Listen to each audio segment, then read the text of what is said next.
10-sided dice in your pocket? I do. A lot of us do, because we answer this question a lot. Pick them up, please. She did. All right, what now? Here's the deal. You're someone who needs a dispatcher. The dispatcher is going to shoot you in the head. If you roll 3 zeros, you're dead. If you roll anything else, then after you've been shot in the head, 5 seconds later, you rematerialize at home, probably on your bed. You're naked, but otherwise you're perfectly fine. I point to the hand she held the dice in. Now roll. She rolled. 6, 2, 1. You live. Roll again. 2, 9, 9. You live. Roll again. 6, 5, 3. You live. Roll again. I actually do understand statistics, Mr. Valdez. Then you get my point. When a dispatcher does his or her job, the odds of them killing someone are actually pretty low.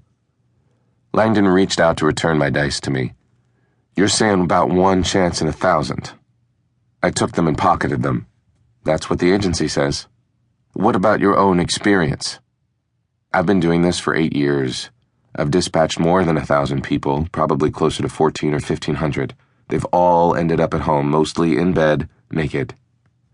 But there's always a chance someone will stay dead. Yes, there is. And that's why dispatchers exist. Licensed, bonded, insured, and we've passed a bunch of psychological tests that indicate we can handle the aftermath of a failed dispatch. Do you believe that? That you're psychologically equipped to handle the fact that you've killed someone?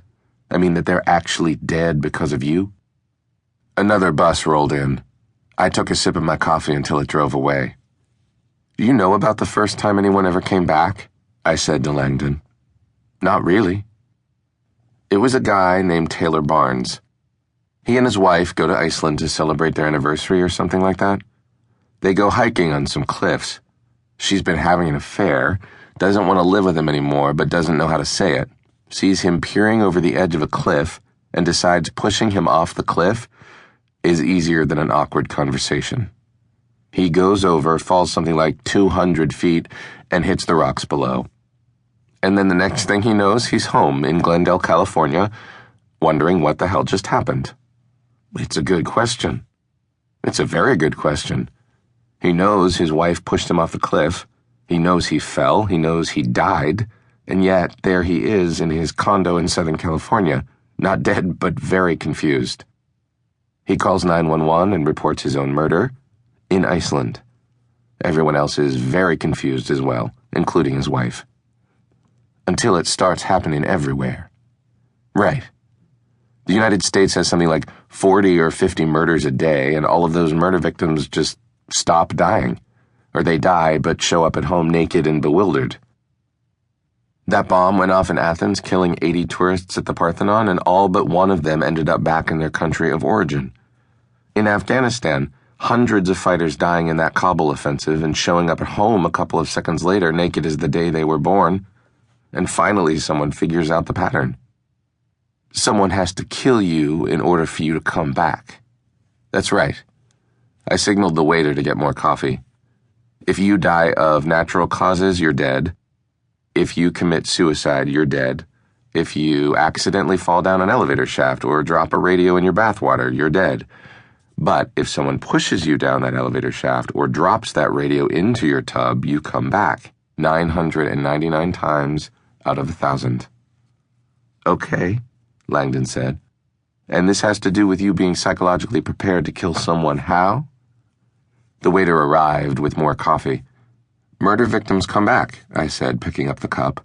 No one else faced with death does, except when dispatchers are involved. I waved in the direction of the hospital. I just dispatched a 78-year-old man who was about to die on the operating table. The operation had gone bad. It's possible the surgeon could have pulled it out, but at what cost?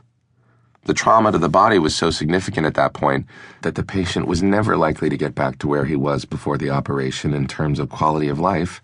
He would have been a mess. His insurance would have had to shell out. His family would have been overwhelmed with dealing with the cost of the operation and the aftermath if he survived. Langdon smiled. I see where this is going. Then tell me.